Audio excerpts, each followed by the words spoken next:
Hi guys. Today I'm going to talk to you about using Goodnotes on my iPhone. So the last videos were about using it on my iMac, and I also have it on my iPhone, and I thought you might be interested to see how that works in case you don't already use it.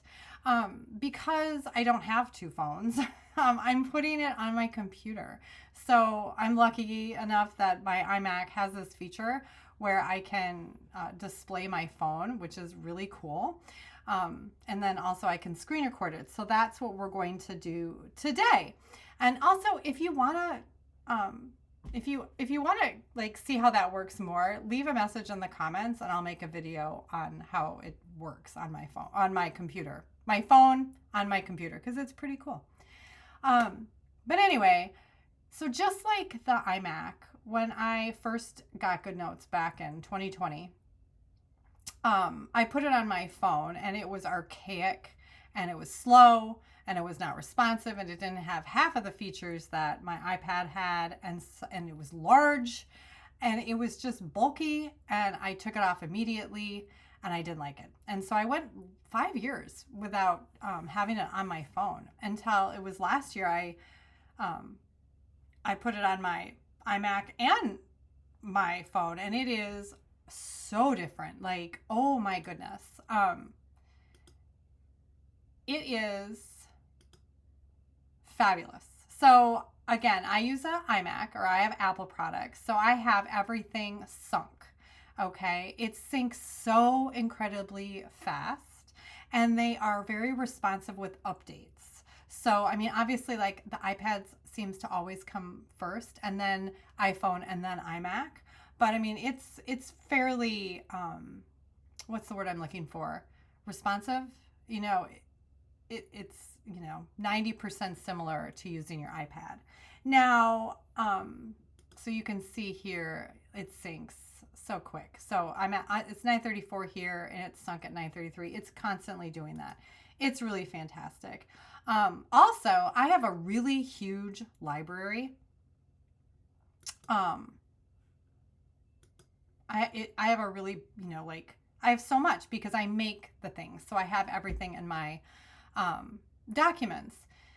And I want to show you, it doesn't take up that much phone storage. I mean, so it's 12.55 gigabytes, and that's not too bad. I mean, I don't know. I don't think it's too bad. It's not bulky. It's not slow. Yeah, I'm very pleased with it. However, I will say, like, it is limiting in that I'm not going to use a pen. This is not my main source of, I do not recommend this to be how you're going to use Goodnotes, unless you only use it typing for notes.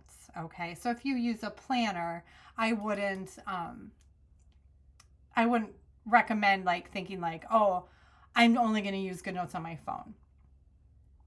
Just because, it's small and you can't really use a pen. You can type, and that's what I do. I type. I use it as a reference tool. So when I'm out and about, or at home and I just don't have my iPad around or whatever, I always use it as like a really handy reference. Pull up my planner. I do add things. I add things. I add things with text. So that's how I would recommend using it. You want to, let's see, let me get to a blank day. Do I even have a blank day? Oh yeah. I recommend just, whipping out your text tool, and then you can text. So, hi. It's just, for a pen, I wouldn't, you can obviously use the pen. And then take your finger and just kind of make a line like that. But other than that, that's kind of the limit, I would say, for how, you could use the pen. The lasso tool still works great. Your pen colors will not transfer, just like on the iMac. Hang on. Again, same goes for highlighting colors. Don't transfer if you have specific presets. Elements. Where's Elements? Elements, everything in Elements is still here. Everything that you have on your iPad does transfer, which is really nice. But other than that, I think it's a really nice tool to have if you do use Goodnotes, because your iPad's not with you all the time and your phone is, especially if you use a planner or if you do take a lot of notes. So because I have my entire business on here. I have my home on here. I have all of my menus, grocery, things like that on here. So having it on my iPhone is incredibly handy for reference. So, I have all my work notes here. My menus are here. It's really, really nice. So one thing I'm going to show you, let me get back to my main screen. So if you decide to put Goodnotes on your phone, it'll always open to wherever you last left off. Now, that drove me nuts because I mostly wanted to open my planner. So I created a shortcut to just open my planner on my phone. Now, because I'm doing it this way, it's not showing you. It's not letting me, because it's a disconnect, because this phone isn't a phone. It's a mirrored phone or whatever. So I created a video. Here. Let me show you. Here it is, right here. Let's watch it together. So you can see I tapped my planner. I was in my work notes, and there it opens my planner. So we'll watch it again.